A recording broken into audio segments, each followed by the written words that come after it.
हिंदी साहित्य की ये हमारी चौथी क्लास है। इसमें हम भक्ति काल की अन्य रचनाएं पढ़ेंगे। रचनाएं एवं उनके रचनाकार। परमानंद सागर, इस रचना के रचनाकार हैं परमानंद दास। जुगल मानचरित, इसके रचनाकार हैं कृष्णदास। रामचरितमानस, गीतावली, कवितावली, विनय पत्रिका, दोहावली, पार्वती मंगल, जानकी मंगल, बरवै रामायण, वैराग्य संदीपनी, रामलला नहशु और हनुमान बाहुक, ये सभी इम्पॉर्टेंट रचनाएं हैं। ये तुलसीदास की रचनाएं हैं। भक्तमाल, ये भी इम्पॉर्टेंट है, नावादास की रचना है। रामचंद्रिका केशव दास की रचना है। पंच सहेली की बात छीहल बाबनी की। हनुमान नाटक बलभद्र मिश्र की रचना है। फुटकल पद, ये कुंभन दास की रचनाएं हैं। और काव्य कल्पद्रुम, ये सेनापति की रचना है। इसमें इम्पॉर्टेंट है, सबसे ज़्यादा जो इम्पॉर्टेंट रचना है वो तुलसीदास की हैं। उसके बाद भक्तमाल और रामचंद्र का, ये भी दोनों इम्पॉर्टेंट रचनाएं हैं। इसके बाद सुंदर श्रृंगार, ये सुंदर की रचना है। राम आरती, ये रामानंद की रचना है। भरत मिलाप, ये भी बहुत इम्पॉर्टेंट रचना है, ये ईश्वर दास की रचना है। इसके बाद सुदामा चरित नरोत्तम दास की रचना है। प्रेम वाटिका सुजान रसखान, दान लीला, ये चारों ही इम्पॉर्टेंट हैं। प्रेम वाटिका, सुजान, रसखान, दान लीला, ये सभी रसखान की रचनाएं हैं। अब हम उत्तर मध्यकाल यानी रीतिकाल की रचनाएं एवं उनके रचनाकारों को पढ़ेंगे। कविकुल, कल्पतरु, रस विलास, काव्य विवेक, छंद विचार, ये सभी चिंतामणि की रचनाएं हैं। ये सभी इम्पॉर्टेंट हैं। रामचंद्रिका, कवि प्रिया, रसिक प्रिया, विज्ञान गीता, रतन बावनी, नखशिख, ये सब केशव दास की रचनाएं हैं। सतसई, ये बिहारी की बहुत ही इम्पॉर्टेंट रचना है। सतसई। रस रहस्य कुलपति मिश्र की रचना है। उसके बाद रसभूषण, ये याकूब खान की रचना है। रस प्रबोध रसलीन की रचना है। अलंकार लाकर दलपति राय की रचना है।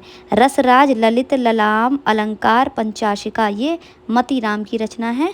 ब्रंत कौमुदी रसाणव, ये सुखदेव मिश्र की रचना है। छंद विलास, ये माखन की रचना है, ये भी इम्पॉर्टेंट है। शब्द रसायन, काव्य रसायन, भाव विलास, भवानी विलास, सुजान विनोद, सुख सागर और तरंग, ये देव की रचनाएं हैं। इसमें यही सारी इम्पॉर्टेंट हैं, रस विलास माखन की। उसके बाद सुजान, हित प्रबंध, वियोग वेली, इश्कलता, पदावली, प्रीति पवास, ये घनानंद की रचनाएं हैं। शिवराज भूषण, शिवा वाबनी, छत्रसाल दशक, ये भूषण की रचनाएं हैं। स्फुट छंद, गिरिधर कविराय, नरसिंह जी का मायरा और राम गोविंद, गीत गोविंद, ये मीराबाई की रचनाएं हैं। गीत गोविंद की टीका, ये सभी मीराबाई की इम्पॉर्टेंट रचनाएं हैं। कविकुल, कंठा भरण दूल्ह की रचना है। ब्रंत सतसई, ये ब्रंद की रचना है। बिरहा बारिश और इश्कनामा, ये सभी बोधा की रचनाएं हैं। जगत विनोद, पद्माभरण, गंगा लहरी, प्रबोध पचासा, ये पद्माकर की रचनाएं हैं। सुमिति प्रकाश, सब्र 16 प्रकाश, चंडी चरित्र, ये गुरु गोविंद की रचनाएं हैं। उसके बाद भ्रांत पथिक, एकांतवासी, योगी, कश्मीर सुषमा, वनाष्टक, ये श्रीधर पाठक की इम्पॉर्टेंट रचना है। हमीर रासो, जोधराज की रचना है। अनियोक्ति कल्पद्रुम, दीनदयाल गिरी, सुदामा चरित, नरोत्तम दास की रचना है।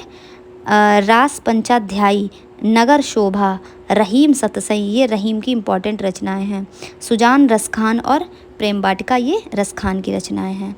उसके बाद आधुनिक काल में भारतेंद्र युग यानी भारतेंद्र हरिश्चंद्र की ये हम रचनाएं पढ़ेंगे। प्रेम मालिका, ये सभी भारतेंद्र की इम्पॉर्टेंट रचनाएं हैं।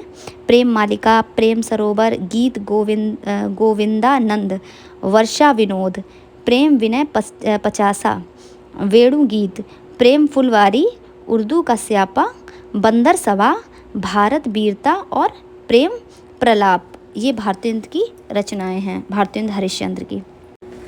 आधुनिक युग द्विवेदी युग की ये सभी रचनाएं हैं जो बहुत ही ज़्यादा इम्पॉर्टेंट और पूछी जाने वाली रचनाएं हैं।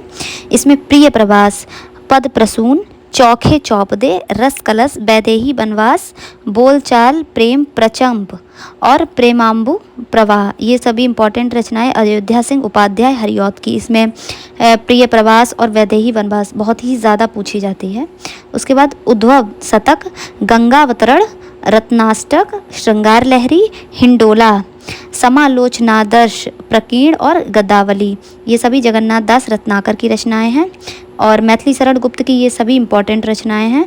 द्वापर, रंग में भंग, जयदत्त वध, भारत भारती, यशोधरा, पंचवटी, झंकार, साकेत, जय भारत, विष्णु प्रिया, अंजलि और अर्ध्य और नहुष, तिलोत्तमा, चंद्रहास, ये सभी पूछी जाती हैं। इसमें जयदत्त वध और भारत भारती, यशोधरा, पंचवटी, साकेत, ये सभी इम्पॉर्टेंट हैं।